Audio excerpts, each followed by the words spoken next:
반갑습니다. 미풍입니다. 막정으로 가는 부동산 정책.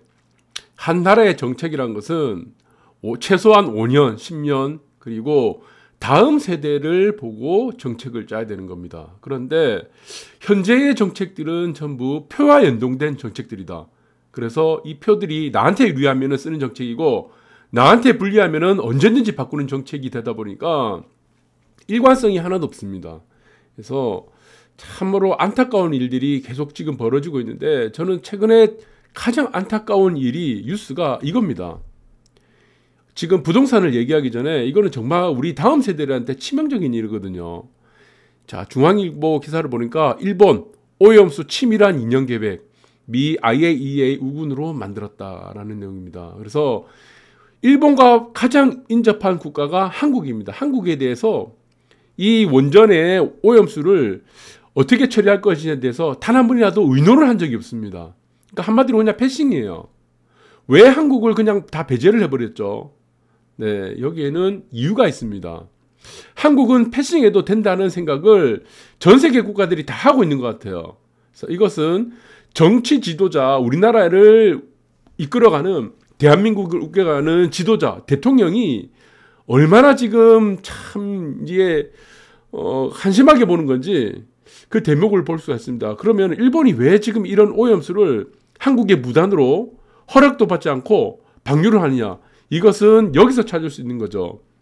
중국발 미세먼지가 현재 극에 달하고 있습니다. 그런데 한국은 중국에 대해서 말 한마디도 안 해요. 여기서 이제 피를 받은 겁니다. 일본이. 아, 그냥 버려도 되겠구나. 네, 그냥 태평양에 근처에 한국 근처에 버려도 되겠구나. 확신을 가졌던 거죠. 그런데 일본이 지금 서두르는 이유가 또 있습니다. 왜 그러냐면은 다음 정권이 들어서게 되면은 이게 또 난리 나는 겁니다. 이게. 그래서 보수 정권이 만약 들어선다. 그러면은 아무래도 미국과의 우방 관계를 더 돈독하게 하겠죠. 그러면은 좀 힘들어질 수도 있다. 그래서 이번 정권에 대해서 빨리 오염수를 벌리자. 이 계획으로 가지 않나 싶습니다. 그래서 어차피 지금 한국에서는 중국의 미세먼지조차도 말을 하지 않는 정부인데 일본의 오염수 버린다고 지금 대응을 전혀 하지 않고 있죠. 네, 그냥 정치적으로 이용하는 반일 감정 이거 외에는 지금 관심이 없습니다. 그러니까 표와 내가 연관되느냐 없느냐 이것만 지금 신경 쓰고 있다는 겁니다. 반일 감정 표에 얼마나 지금 선동이 좋습니까? 네, 그러니까 이것만 신경 쓰고 실질적으로 미세먼지라든가 오염수에 대해서는 전혀 대응을 하지 않고 있는 거죠. 그러니까 무조건 표입니다, 표. 국민들을 대한민국의 한 일원, 국민으로 보는 게 아니고 표를 갖고 있는 유권자로만 보고 있기 때문입니다. 그래서 저는 이 내용을 읽기가 싫었는데 정말 지금 거의 막장으로 가고 있어갖고 제가 지금 한 소리를 하고 싶습니다. 지금 문재인 대통령이 취임을 하고 나서 중국에 문안 인사를 드렸어요. CCTV에다가. 중국 국영방송. 무슨 내용입니까? 대한민국은 중국은 큰 나라고 한국은 작은 나라, 소국이다. 이 난리를 친 겁니다. 그리고 그해 중국을 방문했죠. 중국을 방문해가지고 혼자 밥 먹고 있습니다. 혼자. 몇 끼를 혼자 밥 먹었습니까? 그리고 밥 먹은 건 괜찮아. 대한민국을 대표하는 지도자가 이런 대우를 받는 게 말이 됩니까? 이런 대우를. 중국의 서민들이 밥 먹는 이 식당에 와서 이 뭐 하는 짓이죠, 이게. 그리고 이것은 어떻게 다 치자. 그런데 왜 두드려 맞았습니까? 중국 사람들한테. 그런데도 막 찬양하기 바빠요. 중국에 찬양하기 바쁘고. 참 한심한 노릇입니다. 뭐 태양광 저거 패널 중국에 그냥 막 엄청나게 사들였죠 또. 그래서 정말 지금 안타까운 일들이 계속 벌어지고 있는데 지금 K반도체 배터리 그리고 또 문제가 뭐죠? 네, 여기서 또 문제는 K방역이라고 하는 겁니다. 지금 전 세계에서 르완다보다도 더 지금 방역이 안 되고 있습니다. 자화자찬하기 바빠요. 전부 다. 모든 내용들이 표와 관계에 대한 행동들만 하고 있는 거기 때문입니다. 국민들이 잘 사느냐 못 사느냐 다음 세대가 어떻게 되냐는 거는 전혀 관심이 없는 거예요. 지금 당장의 지지율, 지금 당장의 표밖에 없는 거예요. 모든 정책들이. 그러다 보니까 어떻습니까? K반도체, K배터리 막 이렇게 했는데 대응을 하나도 하지 않는 겁니다. 공장을 전부 다 미국에 짓는다고 하는 겁니다. 막장으로 가는 거예요. 전부 다. 네. 그리고 대한민국의 면역이 어떻게 됩니까? 백신, 집단 면역. 5년 후, 9년 후에도 어찌 될지 모른다고 그러죠. 지금 이 상황들이 자화자찬하게 바쁘고. 네. 그리고 삼성 같은 경우는 지금 이렇게 지금 심각한 사안인데도 감옥에 놓고, 원래 삼성은요, 이병철 때부터 이병철이 유도 선수였습니다. 이병철이 사업을 일으키고 나서부터 체육인들에 대한 지원이 현물 혹은 뭐 무상으로 물적으로 계속 지원해 왔습니다. 삼성이 없었다면요, 박세리도 없었고 김연아도 없었습니다. 다 지원을 받았어요. 그런데 정유라 말 2마리 빌려줬다고 금메달 땄잖아요. 정유라는 말 2마리 빌려준 걸 가지고 지금 이거를 기업 승계로 묶어버린 겁니다. 그래서 제목이 없는 거예요. 네, 마찬가지로 증거도 없어. 그래서 어떻게 지금 제목을 만들었습니까? 묵시적 청탁이라는 이름으로 제목을 만들었고, 지금 이렇게 급변하고 있는 글로벌 시장에 감옥에 바로 집어넣었다는 겁니다. 정유라가 무슨 능력이 돼가지고 삼성에 뭐 기업 승계를 하는데 뭐 도움이 되겠습니까? 안 돼요, 도움이.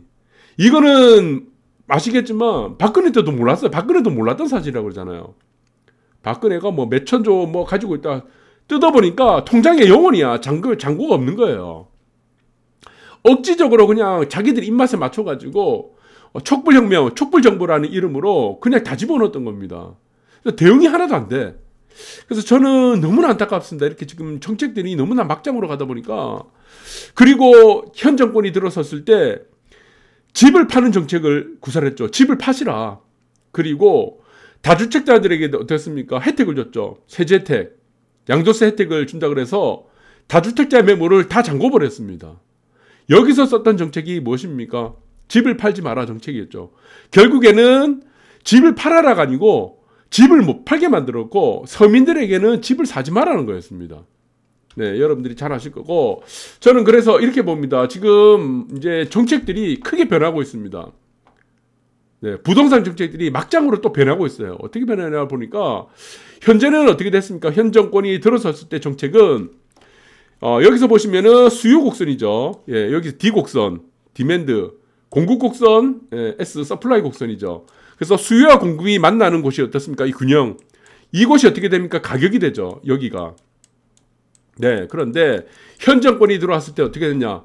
공급을 막아버렸어요. 공급을 없애버렸습니다. 재건축, 재개발 막아버렸죠. 서울 같은 경우는 1년에 2만에서 3만 가구가 공급이 돼야 돼요. 왜? 멸실되는 가구들이 있기 때문에 공급을 계속 해줘야 되고, 그리고 세대수가 늘어나기 때문입니다. 그래서 최소 2만에서 3만 가구를 공급을 해줬는데 이 공급을 전부 다 막아버렸습니다. 그리고 다주택자 같은 경우는 집을 팔지 못하게 양도세로 다 막아버렸죠. 그러니까 공급부세 이렇게 된 겁니다. 이렇게 왼쪽으로 가버렸죠. 수량이 있으니까 수량이 0입니다. 수량이 0쪽으로 가게 되는 거죠. 0으로 0쪽으로 가게 되죠. 그러니까 어떻게 됐습니까? 이 만나는 곡선이 어떻게 됩니까? 여기서 예, 이게 이제 가격이 된 겁니다. 가격, 부동산 가격이. 그래서 현재에서는 여기가 P1이 되는데 이제는 P2가 되죠. 가격 올라갔죠. 이게 현 정권에서 구사한 정책입니다. 그래서 이 부동산 가격을 띄워놓고 현 정부, 여당, 국토부, 그리고 LH, 청와대 어떻게 했습니까? 땅을 샀습니다. 땅. 신도시 발표되는 땅. 네. 공급이 충분하다고 하는 상황에서 왜 신도시 땅을 삽니까? 왜 신도시 땅을 사? 이미 거기 쪽에서는 상기 신도시는 발표될 것을 17년도에 다 계획을 하고 있었다는 겁니다. 그래서 현 정권이 구상했던 정책은 공급 말살 정책입니다. 공급을 말살 정책하자. 그래서 가격을 띄우자. 라는 정책이었던 거죠. 그런데 여기서 이제는 바뀌게 됩니다. 어떻게 바뀌게 됩니까? 이제 송영길 무주택자 담보대출 90%까지 풀겠다는 겁니다. 이제. 그러니까 현재는 이전까지는 공급을 축소를 시켜서 가격을 올리는 거였는데 이제는 어떻게 됩니까? 정책이 어떻게 되는 거예요? 여기서 또 나오게 되죠. 이제는 수요를 올리자는 겁니다. 수요. 왜 수요를 올려야 되냐면은 좀 신기합니다. 공급 곡선이죠. 공급. 여기서는 이제 공급이 이제 고정이 되는 겁니다. 왜 고정됩니까? 네. 일부는 이제 재건축, 재개발이 되겠고, 이제 뭐 풀어준다 그러고, 그런데 재건축 같은 경우는 5년이 걸리죠. 재건축. 그리고 재개발 같은 거 어떻습니까? 기본적으로 한 10년은 걸리죠. 그러면은 공급을 픽스 시킨 다음에 수요. 예, 대출을 풀어갖고 수요를 올리자는 겁니다. 그럼 수요를 어떻게 됩니까? 수요 곡선이 여기 있죠. 수요 곡선이 어떻게 됩니까? 수량이 늘어나니까 오른쪽으로 가겠죠. 수요 곡선이 이렇게 가게 되겠죠. 그럼 가격이 어떻게 됩니까? 기존의 균형 가격이 여기에서 P1인데 이제는 P2가 여기서 되는 거예요. 시즌2가 되는 겁니다. 이제는 부동산 가격 올리기 시즌2가 되는 거예요. 근데 이 방법은 굉장히 위험합니다. 여러분들. 이 방법은 이전에 있었던 일본의 버블이 붕괴됐던 당시에 대출 규제를 완전히 다 풀었죠. 그래서 일본 같은 경우는 어떻게 됐습니까? 아파트를 100이라는 가격을 사는데 일본에서는 은행이 120을 대출해 줬어요. 그러면 이게 어떻게 되겠습니까? 이게 버블이 생기겠죠. 버블이 생깁니다. 이게 무너집니다. 그리고 2007년도 우리가 서브프라임 사태도 마찬가지입니다. 이때 어떻게 됐습니까? 서브프라임이라는 신용등급이 낮은 저신용자들한테 무한대로 대출해 줬습니다. 서브프라임 등급한테. 그러니까 어떻게 됐어요? 버블이 생기는 거죠. 이 붕괴된 겁니다. 주택가격이 일시적으로 2년 정도. 그래서 이 두 가지 사례를 우리가 잘 봐야 되는데 근데 지금 보시면은 송영길도 그렇고 정부 여당도 지금 담보대출 비율을 LTV를 올리자는 쪽으로 지금 가고 있습니다. 그리고 청년 무주택자 내 집 마련 강조한 문, 대출 확 풀겠다 송. 네, 정부 여당이 정책이 갑자기 변한 겁니다. 왜 정책이 갑자기 변했습니까? 이유는 하나죠. 표와 연관되어 있다는 겁니다. 지금까지 계속 대출을 규제를 압박을 했는데 보궐선거를 뚜껑 열어보니까 참패가 된 거예요. 아, 그러면 정책 기조 바뀌겠다. 우리가 표를 얻을 수 있는 방법이 무엇이다? 아, 대출 규제 확 풀면 되겠네. 어떻게? 90%까지 담보대출 비율을 풀면 되겠네. 그러니까 10%만 있으면 된다는 겁니다. 내 돈이. 100이라는 아파트를 사는데 10만 가지면 있으면 되고 10%만 있으면 되고 90%는 담보대출로 너희들 살아 이제 무조건. 이게 되는 거예요. 여기서부터는 어마어마한 버블이 생길 수 있다는 겁니다. 시즌2가 되는 거예요. 그러니까 이 지금 이제 버블이 되냐 안 되느냐 그러면은 여기 버블이 됐을 때는 은행권에 또 부실이 또 가계대출 부실이 또 되겠죠. 이거 상관 안 합니다. 이거 상관 안 해. 표만 얻으면 된다는 생각만 하고 있는 것 같아요. 표만. 네. 그래서 이러한 정책은 굉장히 위험하다 보고 있습니다. 저는. 그래서 1주택자 마찬가지입니다. 또 지금 바뀌어버렸어요.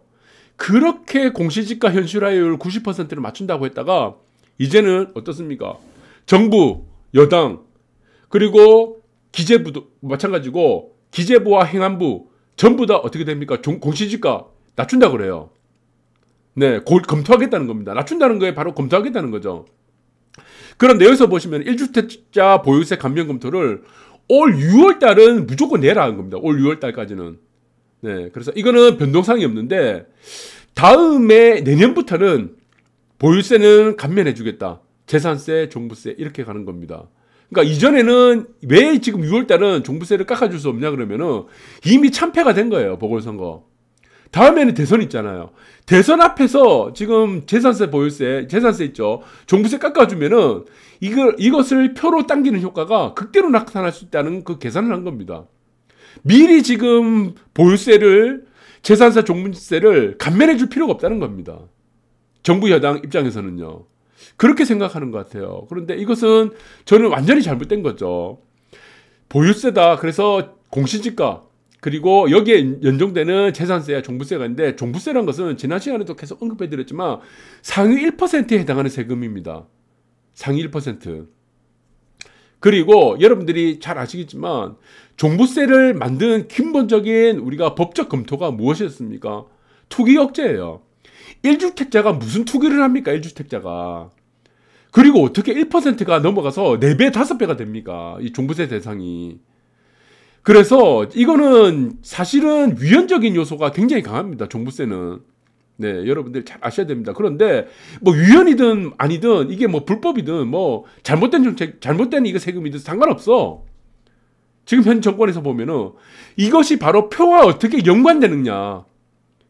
표를 흡수할 수 있느냐 못하느냐 그 한 가지만 딱 보고 있다는 겁니다. 그래서 저는 정말 안타깝습니다. 이 모든 사태들이 네, 오염수뿐만이 아니고 뭐 지금 뭐 마찬가지죠. 뭐 지금 이제 반도체, 배터리 모두 다 마찬가지입니다. 지금 뭐 K 방역 지금 집단 면역 사태도 그렇고 그냥 막장으로 가는 것 같아요. 정책들이 전부 다 너무나 안타깝습니다. 자, 오늘 방송 여기까지 하도록 하고, 대한민국의 미래가 우리 다음 세대가 너무 걱정됩니다. 여러분들 한 번쯤 우리가 눈을 감고 생각하는 하루가 되었으면 합니다. 감사합니다.